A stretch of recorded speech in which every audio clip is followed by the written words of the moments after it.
जनपद रामपुर के थानागंज क्षेत्र के केसरपुर गांव में 7 बीघा जमीन को लेकर विवाद हुआ था। विवाद इतना बड़ा कि अब पीड़ित ने रामपुर पुलिस से इंसाफ की गुहार लगाई है। केसरपुर गांव में स्थित 7 बीघा जमीन जिसको दो पार्टनर अनस और कयूम ने सौदा किया था। ये जमीन केसरपुर के रहने वाले फरजद अली, अहमद नबी और अफसर अली के नाम थी और ये तीनों भाई हैं।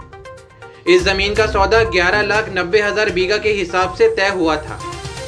इसमें लगभग 65 लाख रुपए अनस और कयूम जो दो पार्टनर हैं उन्होंने जमीन मालिक को दे दिए थे, जिसमें दो भाइयों ने जिनका नाम अहमद नबी और अफसर अली, इन्होंने अपने हिस्से की जमीन का बैनामा भी करा दिया है। लेकिन इनका तीसरा भाई फरजद अली जो 10 लाख रुपए और ज्यादा की डिमांड जमीन के खरीदार अनस और कयूम से कर रहा है और कह रहा है तभी मैं अपने हिस्से की जमीन का बैनामा करूंगा, जिसको लेकर अनस और कयूम ने रामपुर पुलिस से इंसाफ की गुहार लगाई है।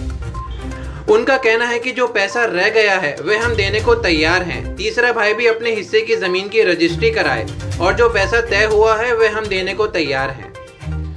अब इस पूरे मामले को लेकर अनस और कयूम क्या कुछ बता रहे हैं, आप सुनिए उन्हीं की जुबानी। जी, क्या नाम है? मेरा नाम कयूम खान है। कहीं भाई, एक 7 बीघा जमीन का मामला है जिसमें काफी विवाद चल रहा है, क्या मामला है?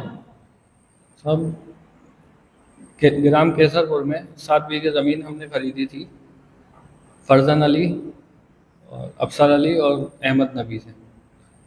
इन लोगों ने हमारा एग्रीमेंट बनवाया और 11,90,000 रुपये बीघा ज़मीन हमें दी, जिसमें हमने उन्हें 65 लाख रुपए दे चुके हैं। उसमें से एक भाई जो है फरजन अली, वो रजिस्ट्री ऑफिस से रजिस्ट्री पे आया और पैसे लेकर के भागने की कोशिश करी।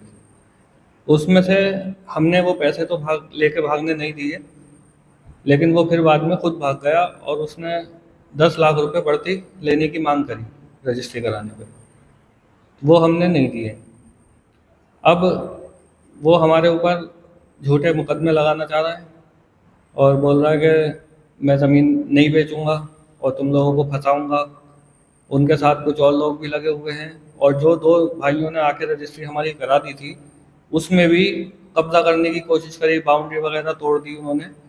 जो हमने 112 पे कॉल करके पुलिस को बुलाया और उनको भी रिकॉर्डिंग करवाई उस चीज़ की, लेकिन वो फिर भी नहीं माने। उनके बाद भी उन्होंने दूसरे दिन दोबारा से आके तोड़ी बाउंड्री।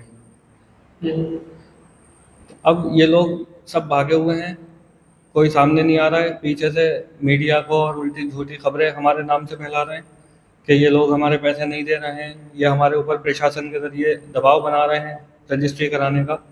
हम पैसा देने को तैयार हैं और अपनी रजिस्ट्री कराने को तैयार हैं, लेकिन ये लोग कह रहे हैं 10 लाख रुपए हमें बढ़ती दोगे तो रजिस्ट्री करेंगे। जितने बच्चे हो उससे ज्यादा 10 लाख मांग रहे हैं। उससे ज़्यादा मांग रहे हैं। अच्छा, अभी जो आत्मदाह की धमकी दी है फरजन ने, जी, उस पर क्या कहना चाहेंगे?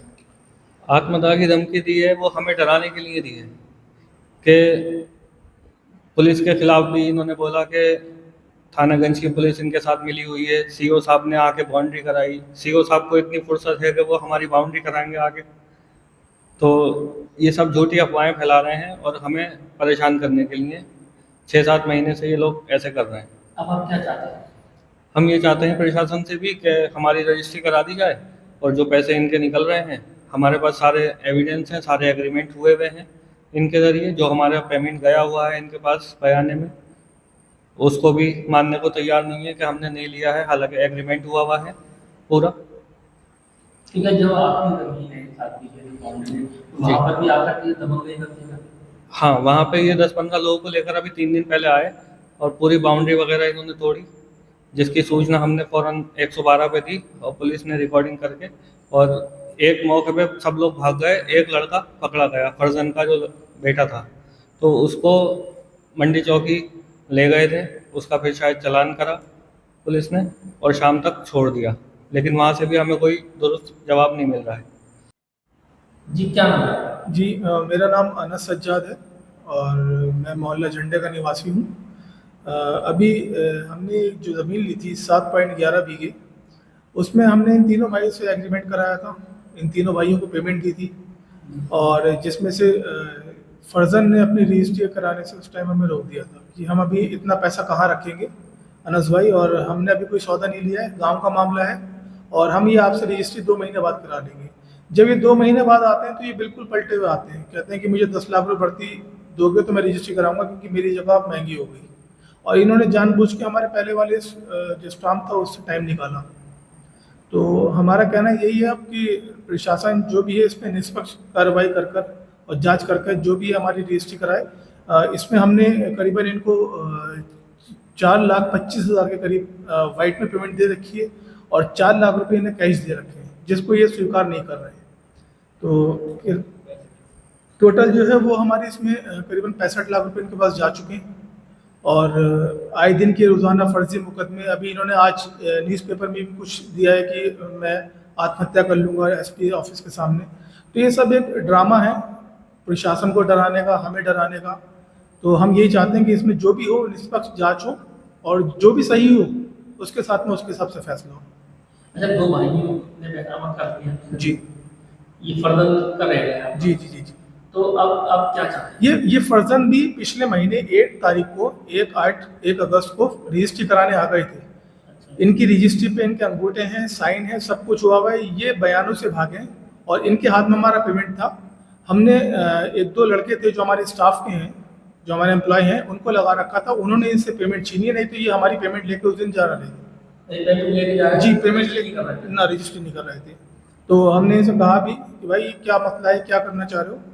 तो बोले आप मुझे पेमेंट दो पहले, फिर मैं अंदर जाकर बयान दूंगा। तो मैंने कहा हमारे पास पेमेंट हमारी ये रखी हुई आपके हाथ में है, आप जाकर बयान दो अंदर। तो बोले बयान दे दूंगा, फिर वहाँ पर ये टालावाली करके यहाँ से वहाँ से वो चले गए। कप्तान साहब से मुलाकात हुई आपकी? मेरी सब कप्तान साहब से अभी कोई मुलाकात नहीं हुई है। और मेरी जो मैंने पहले दी थी वो मंडी चौकी में दी थी इनकी तहरीर, उसमें मेरी 1-2 बार इनसे बातचीत हुई, नहीं माने। मंडी प्रभारी की भी इन्होंने कोई बात नहीं मानी। फिर मैं सीओ साहब के यहाँ गया, सीओ साहब से कहा तो सीओ साहब ने इन्हें 3 बार बुलाया, 4 बार बुलाया, ये नहीं आए। शुरुआत में 1-2 बार आए बयानों के लिए, अपने वकीलों को लेकर आए। और इनके वकील भी ये बोल रहे हैं कि जो बात क्लियर है उसी पे रहो, पर ये अपने वकीलों की भी नहीं मान रहे, वहाँ से ही भाग गए। अब आप क्या चाहते हैं? मैं यही चाहता हूँ कि इसमें जो भी चीज़ हो, जो भी बात हो, जो निष्पक्ष जांच होने के बाद में अगर हम ठीक हैं तो हमारे हिसाब से हमारी रजिस्ट्री करा दिया है। अगर ये गलत है तो इनके ऊपर जो भी कार्रवाई हो करे सर।